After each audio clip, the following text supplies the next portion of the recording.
So, first ever podcast, 10th ever podcast, 100th ever podcast. When you say podcasts, I've got a professional crew that supports me. And before I let them go with the lockdown, we put together 13 videos. Oh, yeah? But we haven't published them because, the world's in a state of flux right now. So you got these secret video series. Is it analyzing businesses? Is it finding them? What's maybe? Obviously, you don't want to ruin it. But what would be the overarching substance of it? Theme? Well, what's happened, of course, is you have the Great Migration. And the Great Migration, it's not the buffaloes. It's people have been forced into work from home.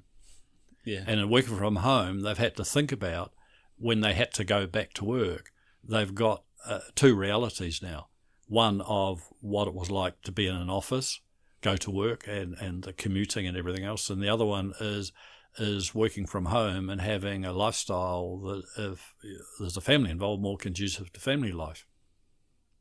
So, of course, now the Great Migration is people are saying, well, I don't want to spend 20, 40 minutes commuting in the morning and then stuck in an office away from the outside world and away from the family, and then go home, in the dusk with another serious commute. Well, I think it highlights it's a concern for the businesses that micromanage and the ones that sell on money. I think when you have a business where it's decentralized and empowers people to make their own decisions and just supporting them, then it's an incredible model because it's just everyone wins. How with those businesses that are fearful of it, what might be your recipe or guidelines or advice to keep the workforce engaged, or should they avoid it at all costs? What do you think? Well, it's the difference between management and leadership. Yeah. So 15 years ago, I did a big job, and I'll have to leave the name out, of an international company that distributed batteries. And we delivered it in New Zealand, I delivered it in Australia. And what that was there, if you take Sydney as an example, people were asked to commute for an hour to an hour and a half to get to work, to show their face, and then turn around and spend another 45 minutes going back in the same direction to their first client appointment. Now, 15 years ago, the technology was there that it is today, but what it was is the trust factor is in the manager's head. It's not in the worker. The worker always wants to feel good about what they do, generally per se. Yeah. So what we did there was we didn't have to teach the workers what to do. We had to teach management that you could share each other's calendars, and this is all the work I did with Microsoft, share each other's calendars. So now, yes, your staff can see what you're doing as a manager, an HOD, but more importantly, you can see what your people are doing. And now, of course, they don't spend an hour and a half. Well, they didn't spend an hour and a half commuting to their first client appointment. They were 40 minutes down the road to their first client appointment, and they could do client appointments all day, and then one day a week go into the office, or go into the office as necessary, or if driving through that office was on a location, they could pop in. Now, what's interesting is the people felt a lot better about their jobs. They felt lots less stressed. And more importantly, the funny thing is sales went up. Their turnover went up by about 25%. Yeah, well, it makes sense. Law of averages. If you're seeing more people and, you're not using up time where you're not being productive. Well, yes, and it's mental energy in the sense that you fight your way for an hour and a half to traffic, you get a rocket from your boss, and then you go and see a client. Whereas you have a debrief and think about what your appointment's going to be, and then you have a meaningful conversation with the client, and the next one and the next one. And then sometime during the day, you'll be able to talk to the boss about what you're achieving. So it puts it on a different level in terms of how they interact.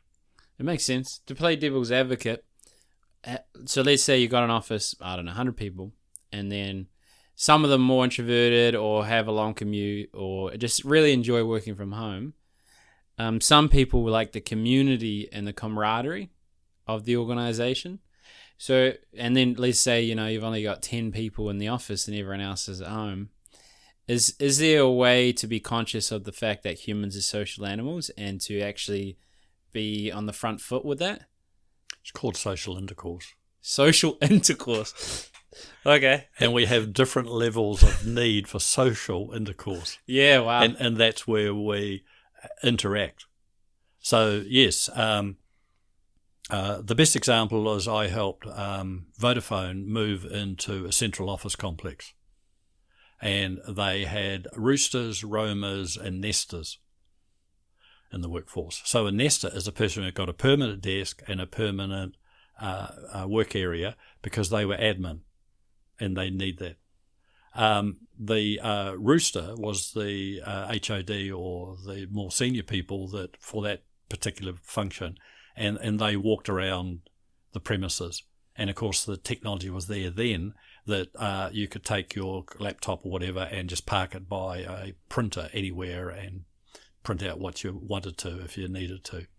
And then the nesters were the people that left the building and only came back at night. They missed on one small detail, and that is there's a section of society where they are introverted or need for privacy, and they had worked out the ratio of meeting rooms to employees so that you could have a group meeting or a single meeting, and these individuals who couldn't cope with the open plan and everything else permanently booked those meeting rooms out. So they could have privacy. Oh gosh, that sounds unproductive. Unless no one needs them, but it screwed the system because now the people that wanted to have a onesie, twosie, threesie meeting or make a special phone call, the rooms weren't available. How did you navigate that, or what was your? Well, my job was just to set up the psychological model. They had to work. That's a staff matter that they had to manage. But what fascinated me is they went paperless, and it didn't work. Oh yeah. Well, two things. The environmental people say if we don't keep a regular consumption of newsprint A4 paper, then we don't realise when we drive through forests, we don't own the forest. That forest is connected to a superannuation fund. And they plant those trees and sign people up for 25 years. And when the trees mature, that's how they pay for part of the superannuation. And of course, if paper consumption starts to go down, then they will plant less forests. And then as a consequence, when the demand goes up, they'll have to cut native trees. So Greenpeace has always said, keep a regular thing of paper. But the big one to me is in my brain, my visual cortex and my comprehension sit beside each other. So when I'm looking at something, it goes straight into comprehension. They made the whole of Microsoft go paperless, whereas I brought a compendium in. I got paper. Yeah. If I need it. Rebel. If I need it. Yeah. No, keep the forest going. Yeah, you're doing it for the greater good of the forest. That's it. You No, for the superannuation fund, for the people. But the key point here is when they took the time to understand how people's brains work, they put them in a CAT scan, and they gave them a piece of information on a piece of paper, cyan, magenta, yellow. And of course, what happens? The visual cortex fires up, and it goes straight to the comprehension part of the brain. When they put the equivalent information up on a digital screen, which is red, white, blue, that went to the other hemisphere and then had to go through the central cortex before it got to the comprehension part of the brain. And that's why a lot of people will print an email out which has got more than 2 or 3 complexities. Because it helps them with their comprehension. So it's easier to comprehend paper than it is to comprehend an email. That's how the brain works. But don't worry, 10,000 years from now, we'll have modified the human brain. Yeah? You think it will evolve quick? Oh, you mean we would modify it? Or over 10,000 years it takes to modify.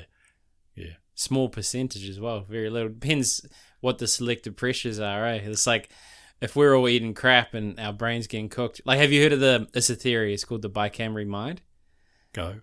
It's this concept of when the agricultural revolution came, we're having more carbohydrates in our diet, which could lead to sort of, lack of a better word, sort of a solidification between the two hemispheres.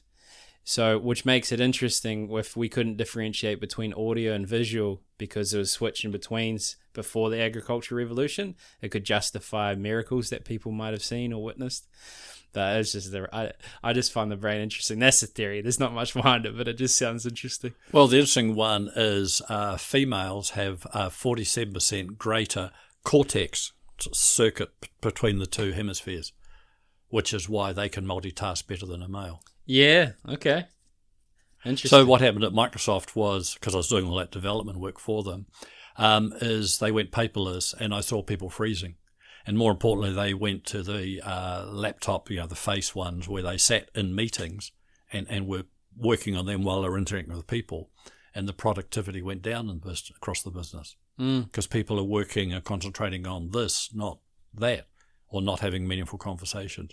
So I loved it. About 8 years later, I was in Microsoft one day and they were handing out the old A5 exercise book where people could write things again. Yeah, well, I never, I've heard of people going paperless and they have certain pain points or they're like, oh, it's been amazing. But they're also a particular type of person and it's not necessarily the level of scale that like Microsoft would be and the differentiation in terms of how people retain and consume information. So you essentially said consistency of demand will, be favorable for superannuation. It'll be a small...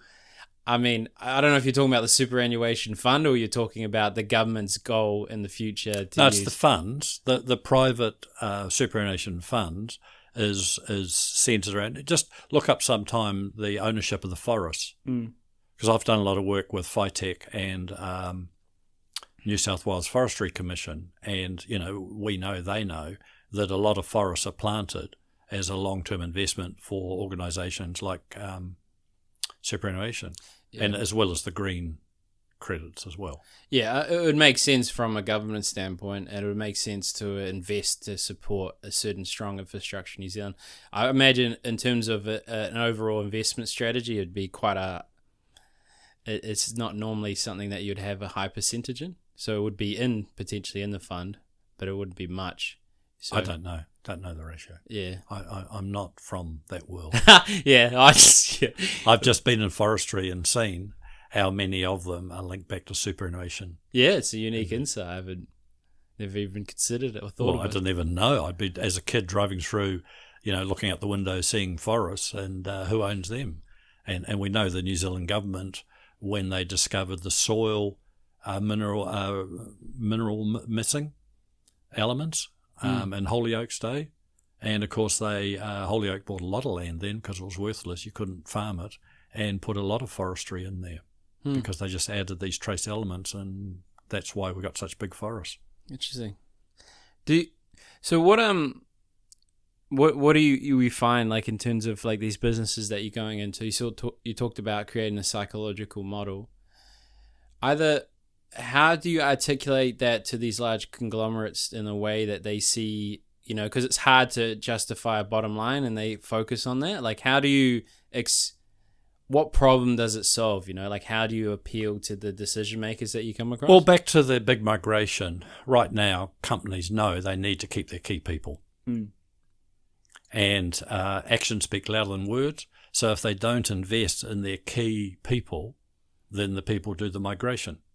Now, the joke of it all is how many CEOs are proficient in managing pandemics? None. So what people do is they have a bad experience based upon their CEO, MD, GM, whatever, and they think someone, green as grass, grass is green on the other side, they go there. But they, in some cases, leap out of the frying pan and into the fire. So the big thing is I get companies to say, who are your key people and how you're retaining? And there's two worlds we live in terms of my profession, which is around professional development. One of them is technical. So you send all the accountants off to more tax laws or whatever, or engineers off to the latest software science or whatever. But that's not what retains them because they take that knowledge and go somewhere else. And more importantly, you're not speaking to them at a soul level. Whereas if you help them have a better understanding of themselves and life at an emotional intelligence level, then they become better engaged at a team level, and the culture is better, so the customer gets a better experience, so the revenue goes up. But more importantly, they don't take their business problems home to the family, and then that pollutes the family life, and then the family life pollutes the business life. And when I run the EQ workshops, it's amazing when people say to me, oh, I've taken this content, I've put it on the fridge at home. And I always go, yes, because now it's not just something that you put a behavior on at work. It's a life-changing one. Yeah, we found that there was a strong correlation between when we used to do recruitment and training of salespeople. I used to work for APCO. It's the largest face-to-face marketing company in the world no one's heard of, because they sell everyone else's products. But I noticed that whether a person will quit or stay will be determined of what the person at home thought of their job, because it was commission only, it was a risk, and there was concerns. And part of that, I think, is neglected, is thinking about what will the experience be for the people at home. But you got to be careful of not crossing too far into that boundary. But if they communicate it in a favorable way and they're actually enjoying and engaged, and when they come home, they're seeing a change in their partner and seeing how much it's impacting them favorably as well. And I think that's quite a neglected component in leadership and in organizations. What do you find in terms of retention, things that are not done well most commonly? Now, expand that one. So what do you mean by retention? So with the Great Migration, there's these certain leaders that, they're giving technical knowledge, and that's not necessarily leading to greater retention with their staff. It's kind of like common mistakes that you might come across in businesses that have a high turnover compared to ones that don't, that variance. What do you think are common? Well, let's go back to salespeople, because it's an easy one. One. In other words, you've got a sales force in there, and everyone knows at a fundamental level that the revenue, in a majority of cases, comes as a consequence of the sales interaction. People buy from people. And of course, these people get special treatments in the form of a company car and bonuses and holidays and everything else. So they're annihilated. The workers feel disadvantaged because they don't get the bonuses, the holidays, and everything else. So there's a basic human existence where we want a sense of belonging. And we belong to a team. If we have a ratchet life, we belong to a gang, or we belong to a rugby club. It doesn't matter. It's a fundamental human thing that they want to belong. And of course, these salespeople, male or female, want to belong to the company that they work for. But they're alienated by the people that are jealous or not prepared to think. So what the company does then is says, oh, so-and-so's done such a good job, and they're making noises about they're not appreciated, we'll give them more money. And that compounds the problem. Because now they're even, there's more green-eyed monster stuff going on. So one company, when they did the EMV, European MasterCard Visa change, they had 35, I think it was, salespeople, and they were losing 5 to 7 a month. So the whole management team were flat out advertising, recruiting, interviewing, and training. And they couldn't go forward as a business. So when I came in, what we did was we trained them in emotional intelligence and sales psychology, so not around buyer behavior. So it's not a sales process, because that's bullshit in my way of thinking. It's to actually use what we call the counselling model. And I love the word counselling because it's spelt COUNSELLING. And then what we did was, rather than give them a 1-day, 2-day course, because that's rubbish. Humans retain 7 to 11% of any of a mass education workshop. So we would give them 2 hours, 1 day a week. And that way they could get their heads round and get it into past their barriers and into their value system. And next week we would expand on that. And they understood those concepts.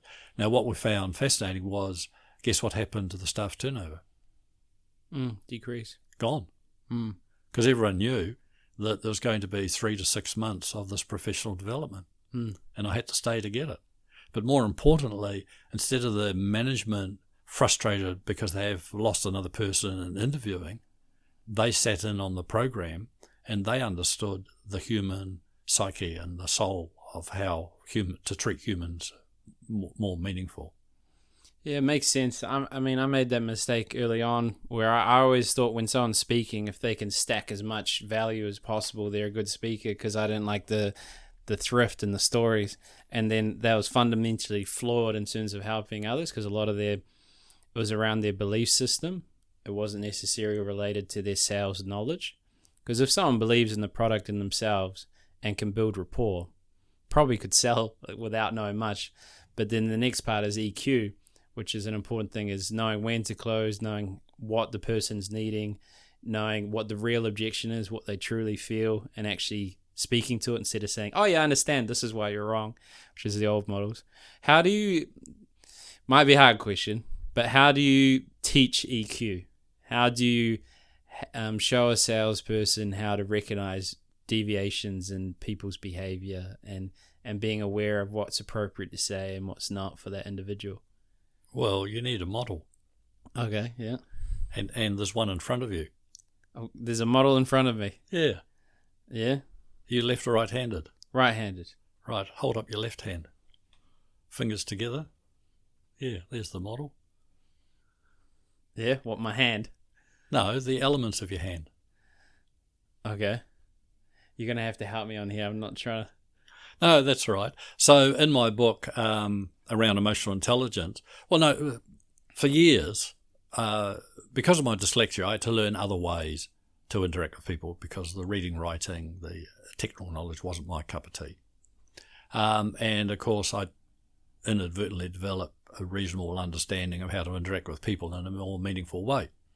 And one day, one of my team members said, "You've got a really good handle on how you interact with people. How do you do it?" I said, "Simple. It's the hand." And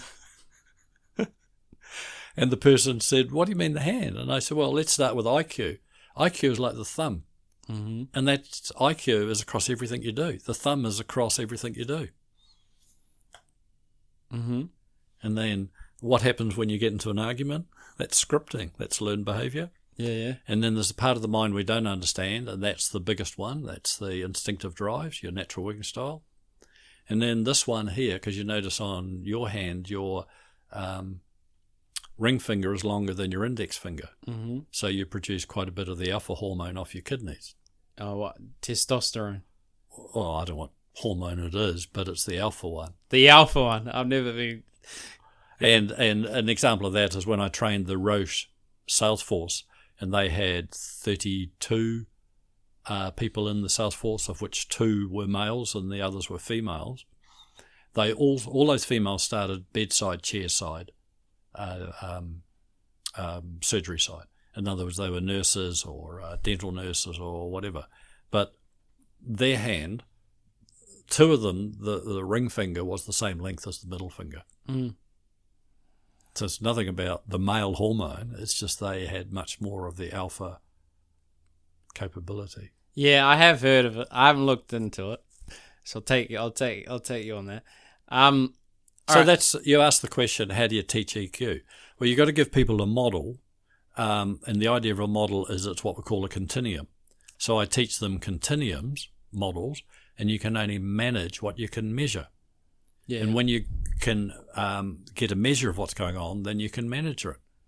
So you can see, if it's here and I need to be here, then you know where to move at a continuum level. Yeah, it makes sense. I mean, it's like you see these things, these models, whether it's influence ecology, Drew Knowles, they talk about, they categorize, or personalities, they categorize people in certain personality box to help people that can't necessarily grasp what's leading to this person's behavior and a basic framework to work from. I don't necessarily think that's the creme of the creme, but it's a way to differentiate, or it's a framework for someone to understand. The thing with the personality models that they use, Myers-Briggs was the early one sort of thing, and that's a lovely story how that came about. is they have the introvert-extrovert as one of the continuums. Now, if we take John Key when he was our Prime Minister, he's an extrovert. He's not an introvert. However, if we put him in the same room as Putin and Merkel, the West German Vice-Chancellor, would he be an extrovert there? Probably not. No. Fall in line. In other words, a lot of personality profiling is around situational behaviour.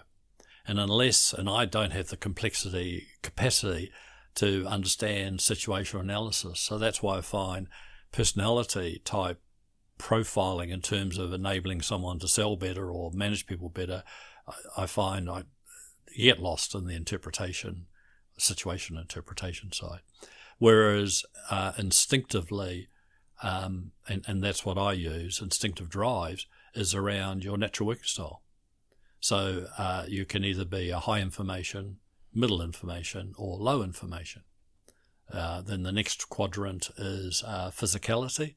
So you're either hands-on, Bob the Builder, in the middle, or very good at theory, which is the opposite. Then there's the process approach. And some people are very good at process. So you take a quality assurance person, that's their natural affinity, and they work all day on process. In the middle, or someone who's very adaptable. Now, when you've called a call center, if someone is very process orientated, they're not going to move. They're going to press the company process onto you. Whereas if you've got someone who's more humanistic, then they are less into process and more about the person. And we see Mayor Brown said, well, we've got to apply the process. Sums up nicely where he's coming from. And then the last one is the ability to improvise and fly by the seat of your pants, or to be in the middle, or the last part of that is to make it safe. So all of the professional services I work with, like accountants, they don't have any improvisers in there because their job is to make it safe. Yeah. And they're all high process people, and they're all high information people. Not conducive for great salesmen, you would think. No.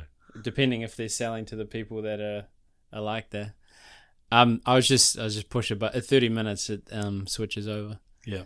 So, in a way, that's kind of a framework to communicate in a way that makes sense to the individual you're speaking to. Is kind of how I take away from that. Yeah, you're servant to their needs. Yeah. Is there a way to create either a safety or a line of questioning that can unravel what their true need is, or a framework for developing trust where they feel comfortable to express that need? Because if there's not an identifiable problem, there's not something that can be solved, or it could be, and they change their mind. So you answered your own question. Yeah.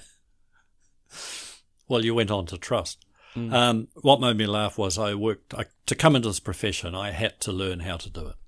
Because you can have all the theoretical knowledge, you can have many letters after your name, but if you actually don't know the techniques and have any degree of competency, you're not going to survive. So I came into David Foreman, and initially I was quite happy to do just commission selling. And then they saw that I had an affinity for imparting knowledge. So they sent me off to Australia and I got registered in the programs. So now I was selling for half the week, and I was delivering the programs for half the week. And at the end of the financial year, the business owner of the day sat me down and said, we got 3 full-time salespeople and you. And you're bringing in 65% of our new business, and you're only doing 2.5 days a week. So he said, what we're going to do is we're going to halve the length of your phone calls, of your meetings. And that way we'll double our income. Okay. Yeah, well, okay's right. Dumb. Yeah. Because what did I spend out of an hour? What would I spend 40 minutes doing? Well, understanding them and building building trust. Trust, yeah. It starts with a trust model. So that's why in my book, Revolutionize the Way to Sell and Influence People, throw the sales process out the window and spend your time building trust. And to do that, you need to have a certain degree of emotional intelligence. So in my book, Realize Your Full Potential by Understanding How People Tick, you need to understand how you tick. And only then you can measure, that's the best continuum, is measure yourself against where the other person is. Yeah, it makes sense. I mean, there's the same belief in trust if you can do those components. What do you think in terms of framework for trust? Like I remember early on, because talking to people was my number one fear, still is, but I'm just better at it. That I needed a structure and a framework to communicate, and I analyzed the fuck out of everything until I could be sort of in a point where either I can have my fear under control as well as communicate in a way that makes sense to the person. And a framework I found quite useful for was mirroring and matching. So if a person is communicating in a certain style, matching that style initially, still being authentic to who you are, and then also, tone, pace. If they're really, direct and assertive, and you just crumble up and yes sir, sorry, that it's hard to garner respect. Did you, or even I noticed that when I feel a certain way, people will tend to fall into that frame depending on our relationship. So I would focus on being in a state of mind where I feel at ease and where I feel comfortable, and that state transfer will start leading to them feeling similar, provided that we do that matching initially. Do you have a framework for trust, or intent was also an important thing, like doing the best you can for them and meaning well? Well, first of all, if you look at transactional analysis, which is I parent, adult, child, if you come at, and when I learnt public speaking, we were always taught to talk about, your capability. But that's the biggest turnoff. Mm. Whereas if you come at, and when we first started talking, I said, well, I'm a dyslexic. Yeah. And if you come from, rather than a parent adult, you come from an adult child and talk about vulnerability, then the other person doesn't feel threatened. Mm. Had to laugh one day, because you can see the model, when you understand the model. Many years ago, there was a jumper down by the hot pools on the overbridge there. And it's, the week before Christmas. So, of course, I rolled up and stopped because all traffic was stopped because this person's climbed over the barrier and they're going to jump. And, of course, the worst thing you can do is send in a negotiator. Mm. I thought, okay, how are they going to manage this? Because the police are all there and that sort of thing. And next thing, this drunk broke through the police line, and tripped and fell onto the footbridge and picked himself up and staggered along and staggered past the jumper. And the jumper sort of looked, going, hang on, this is all about me. And the drunk kept staggering and falling and almost got to the end of the bridge and said something, and one of them said something to the other. So the drunk turned around and he staggered and back towards the jumper and started talking to him. Obviously they were chatting away, sort of thing. And when he got in arm's reach, he grabbed him around the neck. He was a policeman. It's interesting, yeah, because it's a pattern interruption as well. So the person's like suddenly snapped from their line of thinking. It's also, non-threatening. This drunk person, and okay, why? I thought this was me. Everything's wrong with me, and then you wouldn't expect them to try and pull you off. That makes sense. Well, there's trust built, wasn't there? Yeah. To see what John Brown buys, you need to see through John Brown's eyes. I did a big job for leadership development for one of the hospitality chains, and it was really cool because I started in the Bay of Islands and stayed at every hotel right through New Zealand. And when I was down in Wanaka, they kept putting me in, well, two stories of this, they kept putting me in the Royal Suite or the Honeymoon Suite. Well, I'm not into that. I had a childhood of that sort of bullshit. Anyway, I'm down in Wanaka and finished the meal, and there's this person screaming at the top of their lungs. And, of course, I thought, well, that's quite a psychological distress call. So I went out there, and at the back of the complex was this lady on the steps, and she was just bellowing. So I walked up to her, and the manager and someone else, security, came up and took one look at her and her state, and one said, I'll go and get first aid, and the other one said, I'll go and ring the police, and they shot off. So I took time to build a level of trust with her, and it was fascinating because at the height of it, just before the police arrived, she said, why am I talking to you about my children? It makes It's crazy how many problems are solved by you listening to the problem. I think it's easy to fall in the frame of lecturing or trying to solution focus as opposed to actually ground yourself in their experience and understand that. Do you think so? Obviously, these are high stakes conversations potentially that you're labeling. Are they? Well, they're just normal people, aren't they?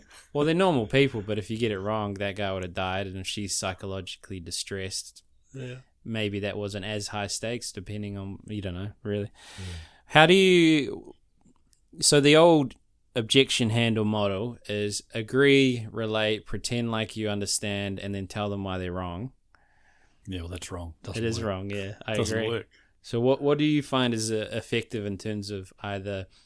Like if there's a resistant prospect or there's an argument and you guys aren't finding some level of compromise? No, what's happened there is your sales process is wrong. And I'll come back the other way. Your sales counselling technique is wrong. Because a objection is the difference between where you are as a counsellor, not a salesperson, and where the customer is as a buyer. And it come in many forms, but yes, basically the technique is wrong. So what is good technique versus what the old model is that's not effective? Well, what's the main thrust of counselling? Well, you talk trust and that's the doorway in to start. Yeah. Well, you but it's to help the person rationalise rather than emotionalise what's going on. And rationalise is around justification. And if you can help the individual at a justification level, then there is no objection. But you can't do...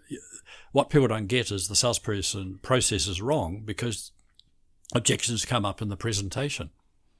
Well, you shouldn't be presenting until you got justification, which is why I speak quite a bit strongly about that in my Revolutionize the Way You Sell and Influence People. Can you expand more on justification? I don't really understand what... Well, to see what John Brown buys, you see through John Brown's eyes is one, but the other one is right at the beginning when you build a rapport, build the trust and rapport, you get to understand what they value. Okay. And you've got to help them rationalise, justify it based upon what they value. Yep. And then you said there's... Yeah, keep going. That's right. The other one too we've got to be very careful of is we've got our conscious mind and our subconscious mind. So in my book around people realising their full potential, I talk quite a bit about that. So when you were talking about your communication skills, did you realise you said 5 times about you have this fear towards communication? So by verbalising that consciously, you told your subconscious to be fearful of communication. Yeah. So your subconscious said, okay, you want me to be fearful of communication, I'll be fearful of communication. So that's what we call a syndrome. You keep reinforcing your fear. Mm-hmm. And the best example of that is if you're taught defensive driving, you come around a corner and there's a foreign object on the road. Do you look at the object? Mm-hmm. No. Because if you look at the object, you're telling your subconscious, go there. Oh, right, yeah, okay. You look past it. Yeah. And your subconscious says, oh, you want me to get past you there? All right, I'll do that. And you're talking about nanoseconds because you're travelling at 100 kilometres an hour and you're closing the distance in nanoseconds. So it's our subconscious that keeps us going and alive. But it's a program. So what's the program you're telling your subconscious? Well, yours is you're fearful of communication. Yeah. It's no, I agree with that. The words and actions that you take is reinforcing that belief system. I'm torn between adding value to others in the sense of saying, hey, this is an experience that I've had and that you can hear that and that I manage it fine. But then there's a point where it's just, lack of a better word, mental masturbation, where I'm just reinforcing it continually. Well, that and also your body language, because you wouldn't have noticed, but you did a tick. Oh, yeah? When you're saying that. You did that. Oh, yeah? Okay. Which means what you're saying you don't necessarily believe. Okay. All right. See, this is the subtlety of us humans. Why do we shake hands? And now I'm going to get into religion controversy, Well, because we come from a primate. Next time you're at the zoo, look at the primates. They all touch hands and pat each other. So it's nothing to do with I bear no arms, which is what we're taught. It's because of our where we've come from. A primate always wants to touch and feel and pat, and yeah. that'll offend the religious people. That's okay. Yeah. I mean, they could still pat within 5,000 years or something. Yeah. What are your thoughts on life without religion? Because No, don't separate it. Dealing with one of my son-in-laws, he said an amazing thing. He said he was dealing with this gentleman, and the gentleman said, are you a Christian? And he said, well, what do you mean? And he said, well, are you a Christian? Do you believe in God? And I love the guy's answer, and I went and Googled it. There's 2,000 religions out there, so there's 2,000 gods. So he turned around to the guy and said, what do you think of the other religions and the other gods? And the religious guy said, no, there's only one. And he said, okay, so you're asking me to believe in one God when there's 2,000 out there. Yeah, so you're saying I think the line is something like one less. I only believe one less than you. Yeah. Do you not in terms of morality, because they talk about absolute morality with religion. So I'm atheist, just FYI. My granddad summed it up. Yeah, what granddad? My granddad on my father's side, he was an amazing man who got to his mid-90s, and he had a very philosophical approach to life, which has helped me understand from being a rebel to actually there's a better model in being philosophical and more appreciative of person. Anyway, he said his favourite story was when mankind invented a computer, decent computers, like a craze or whatever. They asked computers a lot of it. We call it artificial intelligence if you want to today. But they were able to ask and answer a lot of questions. So one day they fed everything that was known around Christianity into the computer and asked a simple question. Is there a God? And the computer processed for several hours and it came back with a simple answer based upon all of the Dead Scrolls, these scrolls and everything, and all the different Bible versions and everything else. It came back and said, there is now. What do you think? Meaning the computer is just about a God. Yeah. Well, just to move on from, what's the difference between science and religion? Willingness to be wrong. They're both belief systems. Okay. And if we look at the black swan syndrome, mankind's scientific knowledge is based upon what they currently understand. Yeah. So in all of our fairy tales, all swans were white, which is the black swan syndrome. Whereas when Australia was discovered, all the swans there are not white, they're black. So any scientific knowledge it's a belief system based upon what you currently know. Yeah. And the same thing with religion. They're both belief systems.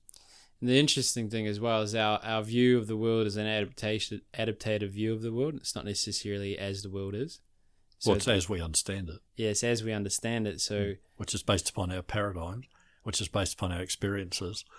Well, yeah, I mean that's fundamentally flawed. I've yet to meet a human that isn't impacted by their emotional drivers. But there's people that can be more objective than subjective. But I think you need to continually understand why you came to the decision that you did and why you're doing these ticks and touching your face and whatever. Well, it's just understanding yourself better. And my father was he lost his mother through colitis when he was a toddler. And then his father, my granddad, went to bed with depression because they did in those days. So my dad went from a mum and dad one day as a toddler to no parent sort of thing. And then the poor bugger, when he was old enough, he joined up for the Second World War and had, I think, 5 months of being a soldier and then was a POW for the next 3+ years. Wow. But the one thing I do like about what he taught me was that anger, which is an emotional engagement of thinking, is temporary insanity.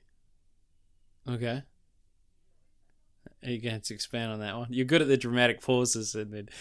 Well, it's not a dramatic pause. It's when you're emotional, when you're reacting to something emotionally, it's not rational. So it's, can be perceived as a form of insanity. Insanity is about not being sane. You even flip the lid as well. Like your brain actually goes, so your ability to cognitively process things objectively is impaired. So is there a place for anger? Do you think anger can be appropriate and useful? Well, we have fight, flight, fright. And if we don't have that, it's like the poor kids that are born with no nerve response, and they have to take their teeth out because they eat their tongue. So the same thing if you have someone who doesn't have a fight, flight, fright response, they don't know what is friend and what is foe. So we all have it in us. So you think anger is a way to perceive risk, or how do you think anger might be productive? Well, anger is to manage risk, isn't it? To get through it. Yeah, it's fight, flight, or fright. All right. Well, we've done 47 minutes, my friend. That's all right. So you referenced 3 books. So what would either, if someone wants to understand more, and if there's someone that has a particular problem that you solve, like who should reach out and where should they reach out? Well, we've got our website, husehill.co.nz. The other one is if you Google Revolutionize the Way You Work, I've got number 1 in that, which is quite cute. What happened there was I did a lot of development work with Microsoft because I think differently. And I even ended up in working with the Redmond development team, the Microsoft head office development team on Outlook 2010. And when it came out, I went, hang on, that's half my IP in there. So that's when I woke up the fact you've got to be careful about what you do. Anyway, after 5 years of working with Microsoft, I said to Jan, who had gone from a product manager to now a director of Microsoft, I said, I'm sorry, but I need to move out in the big bad world. And she said, you're going to write a book because this stuff is so important for people in a working environment. Because what I'd done is I'd connected the Harvard University Balanced Scorecard to the psychological drivers, to how you are able to rationalize and understand the key business outcomes inside Outlook, which is in the book Revolutionize the Way You Work.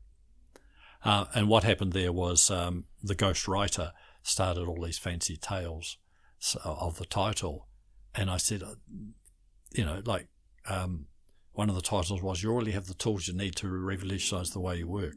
And I said, people aren't going to remember that to go to a bookshop, but they can remember revolutionize the way you work.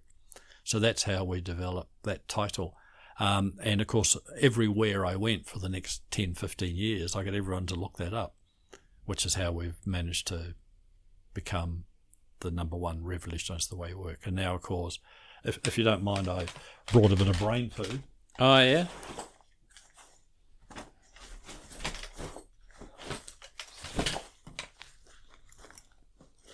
People on the podcast, he's reaching for his bag. Something's coming out of it. If you just listen to the audio. Russell. It's got a box with a warning sign on it. Yeah. That's as far as I can zoom. Yeah. That's right. Warning, this contains mind food that will destroy your dissatisfaction and create job satisfaction.